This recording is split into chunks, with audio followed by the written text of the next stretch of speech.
हम अपने शोज़ में मुतादिद बार पाकिस्तान को लाहक ख़तरात की बात कर चुके हैं और सेठी साहब आपने अभी हाल ही में बात की थी कि टीटीपी का ख़तरा किसी हद तक कंटेन कर लिया गया, अफ़गानिस्तान के साथ मामलात करके, चाइना की भी उसमें हेल्प थी।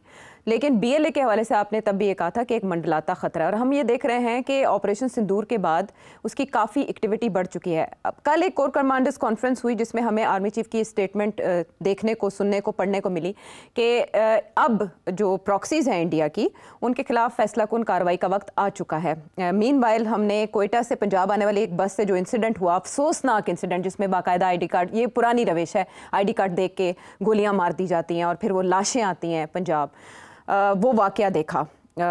मुझे आपसे ये जानना है कि कोर कमांडर्स कॉन्फ्रेंस में जैसे ही एलामिया सामने आए, स्टेटमेंट सामने आई और उसके बाद ये कार्रवाई होना, इसका ये मतलब है कि वो ना सिर्फ बिल्कुल खौफजदा नहीं है और वो कर रहे हैं जो हमेशा से करते आए, तो फैसला कुन कार्रवाई क्या होगी? देखिए, हमने ये भी कहा था कि ऑपरेशन सिंदूर का एक दूसरा पहलू है, वो ये है कि ये अब जो टेररिस्ट ग्रुप्स हैं उनको और इमदाद देंगे इंडिया वाले, और उनको कहेंगे कि अपने ऑपरेशंस और तेज करें, और खसूसन बीएलए। तो वो तो अब हो गया ना, वो तो उन्होंने कर दिया।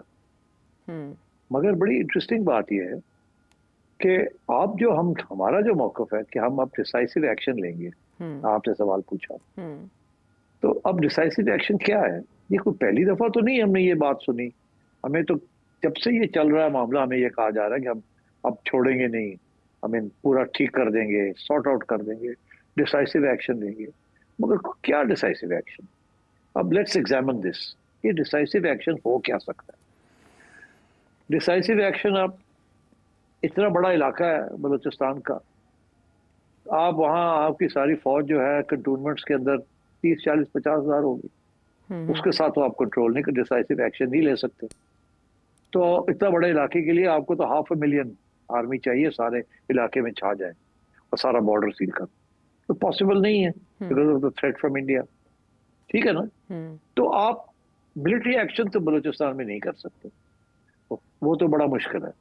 वो अगर आपको इंटेलिजेंस हो कि इन्फिल्ट्रेशन हुई है तो फिर आप थोड़ा बहुत कोई एक्शन कर सकते हैं, but that's not good enough. इतना लंबा बॉर्डर है all the way to Iran, so it's impossible कि आप बलूचिस्तान के अंदर डिसाइसिव एक्शन ऐसा लें जिसके साथ बीएलए की बैक तोड़ दें, आप कमर तोड़ दें, उसको वाइप आउट कर दें, डिग्रेड कर दें।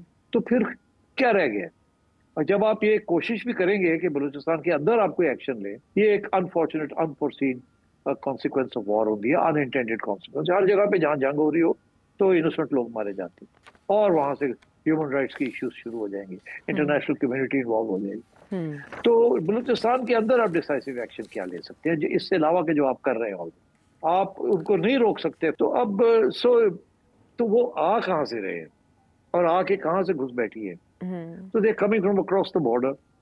जब उनके पास यहाँ प्रेशर पड़ता है तो वो वापस चले जाते हैं बॉर्डर क्रॉस करके, whether on the Iranian side और on the Afghan side. So इसका ये मतलब है कि decisive action will have to be taken at the root, जहाँ जड़ है, यहाँ से ये आते हैं चले जाते हैं, वहां आपको कुछ ना कुछ करना पड़ेगा। मिलिट्री एक्शन की मैं बात कर रहा हूँ, मैं अभी पॉलिटिकल बात नहीं कर रहा हूँ। तो मिलिट्री एक्शन वहां कैसे करेंगे आप विदाउट ब्रेकिंग इंटरनेशनल बॉर्डर? जैसे ही आप इंटरनेशनल बॉर्डर क्रॉस करके एक्शन लेने जाते हैं, एक तो बड़ा लिमिटेड है, विदाउट बूट्स ऑन ग्राउंड बड़ा मुश्किल हो जाता है।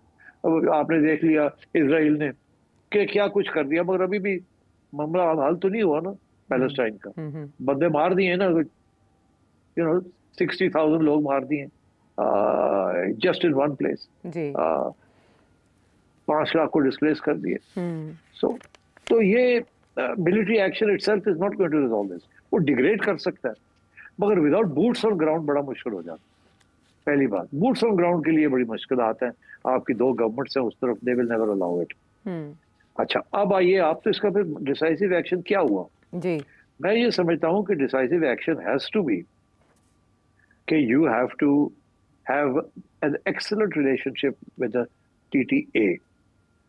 तालिबान की हुकूमत के साथ आपके रिलेशनशिप ऐसी बन जाए जिसके साथ वो आप पे एतमाद करें, आप उन पे एतमाद करें as partners in the development of central Asia and China Pakistan Afghan relations. आप उस ग्रुप के अंदर you bring the Taliban on your side, और उनको जब अपनी साइड पे लाएंगे then they will cooperate with you to throw these groups out. अभी उनके इंटरेस्ट में नहीं है कि इनको अफगानिस्तान से निकाला जाए, वो लेवरेजिंग कर रहे हैं आप। जब वो आपके साथ लेवरेजिंग की उनको जरूरत नहीं पड़ेगी and you become a party to the development that takes place in that whole region, vested interest दोनों साइड पे बन जाएंगे, इकोनॉमिक वेस्टेड इंटरेस्ट, तो then the Taliban will agree to cooperate with you vis-a-vis BLA and maybe even TTA. मगर इस वक्त वो TTA वाले जो है वो टीटीपी से खौफजदा है कि अगर उन्होंने टीटीए के ऊपर हमले करने शुरू कर दिए तो उनके लिए मसला बन जाएगा। वहाँ इस्लामिक आईएस भी है ना, आईएसके भी है वहाँ, तो इसलिए वहाँ की इंटरनल डायनामिक्स को आपने देखना है। मगर आपके लिए सबसे बड़ा जो एडवांटेज है, यू हैव चाइना। चाइना ने इस वक्त, रशिया ने डिप्लोमेटिक रिलेशंस उनको रिकग्नाइज कर लिया, आई थिंक चाइना भी करेगा। अभी नहीं, may be 2-3 months down the line. मगर China is making very big progress in Afghanistan and in Central Asia, क्योंकि उसे एहसास हो गया है कि पाकिस्तान का सिपेक रूट जो है इसको इंडिया तंग कर रहा है और इंडिया गड़बड़ करेगा। सूनर और लेटर चाइना जो है वो आपके साथ खड़ा होगा अगेंस्ट टीटीए, उनको कहेगा कि ये टीटीपी वाले इनको रोको, इनको एलिमिनेट करो, या इनको न्यूट्रलाइज करो, या इनको फारग करो, बिकॉज ये सारा जो एजेंडा बन रहा है चाइना का along with the Afghan government, वो सारा खतरे में है। एज भी जो हमारे लिए भी यही मसला है। तो अब अभी लेटेस्ट खबर आई है कि जो बहराम का जो एयरबेस था, जो कि काफी पुराना एयरबेस है, रूस के पुराने जमाने का एयरबेस है, जिसके जो कि फिर बहुत अमेरिका ने आके उसको बहुत इनलाज किया, वो अब सुनने में ये आ रहा है कि चाइना वाले वहां पहुंच गए और उसको ठीक ठाक कर रहे हैं, रनवेज ठीक कर रहे हैं, स्ट्रक्चर्स जो खराब हो गए थे, गिर गए थे, उनको बना रहे हैं। And China is now going to be using the Bagram airbase, और तालिबान ने उनको इजाजत दे दी है। ये बहुत बड़ी डेवलपमेंट है, ह्यूज। अच्छा, लेकिन डोनाल्ड ट्रंप तो इसको रिक्लेम करना चाहते थे, वो अपनी स्टेटमेंट्स में कह चुके हैं कि हमें बागराम एयरबेस चाहिए। छोड़े ना, भूल गए डोनाल्ड ट्रंप, कहने से क्या होता है। चाइना पहुंच गया है, सैटेलाइट्स दिखा रहे हैं कि एक्टिविटी हो रही है, चाइनीज आ गए हैं वहां, सारे तरतली पड़ी है, सबको एक ही हो गया है। अच्छा, अब ये तालिबान ने इजाजत दी है तो वो आ रहे हैं ना, इसका मतलब है तालिबान और China is making great progress. और क्योंकि Pakistan and China are in good spirits, brotherly nations, तो मैं ये समझता हूँ कि ये अब चाइना के जरिए आपने काबुल के अंदर पांव जमाने हैं, और अगर आप पांव जमा लेते हैं तो फिर you will be able to tackle both TTP and BLA. तो मेरा ख्याल है decisive action has to be political, कि you have to win over the TTA. ठीक, डिसाइसिव एक्शन मिलिट्री जो है वो आपको, जैसे यार इन्होंने कश्मीर के अंदर क्या किया, मिलिट्री के साथ तो नहीं ना हल कर सके बस। कहीं भी मिलिट्री के साथ, military is only one dimension of solution, मगर जो बेसिक सोल्यूशन होती है इस किस्म की वो पॉलिटिकल होती है। तो I think I want to see from the government of Pakistan कि जो विज़-वी अफगानिस्तान गवर्नमेंट क्या डिसाइसिव एक्शन वहां होगा। ये है कि जी 2 मिसाइल मार दिए उनके कैंप्स के ऊपर और फिर लड़ाई झगड़े कर लिए विद दी टीटीए। या तो टीटीए से इजाजत ले कि हमने ये करना है, हम बूट्स ऑन ग्राउंड नहीं करेंगे, हम मारेंगे, मिसाइल मारेंगे, ड्रोन्स मारेंगे उनके कैंप्स के ऊपर inside Afghanistan. What about Iran? अब ईरान के साथ तो आपके बड़े अच्छे तल्लुकात हो गए after the recent Israel Iran war. क्या उनसे इजाजत लेके can you go after these people in who are hiding on the Iranian side? तो ईरान के साथ क्या जॉइंट ऑपरेशंस आप कर सकते हैं? जब आप जॉइंट ऑपरेशन करेंगे तो 2 किस्म के हैं ना, वहाँ वो बलोच है जो कि ईरान से आज़ादी लेना चाहते हैं, तो क्या आप जॉइंट ऑपरेशंस ईरान के साथ मिलकर अगेंस्ट बलोच ग्रुप्स के साथ करेंगे आप? और उनमें से एक ग्रुप जो है सपोर्टेड बाय इंटरनेशनल कम्युनिटी जो ईरान के खिलाफ है, उसको इजराइल भी पैसे दे रहा है, अमेरिका भी दे रहा है, वो जो ईरानियन बलोच ग्रुप है, सेसेशनिस्ट ग्रुप है। तो मतलब ये इंटरनेशनल पॉलिटिक्स भी आ गई है इसके अंदर। तो आई वांट टू नो कि पाकिस्तान कैसे इस मसले को हल करेगा, because military kinetic means military crackdown करना, वो तो कर रहे हैं यार आप कब से। आप 50 लाख तो फौज नहीं बलूचिस्तान में भेज सकते ना, तो क्या करेंगे आप?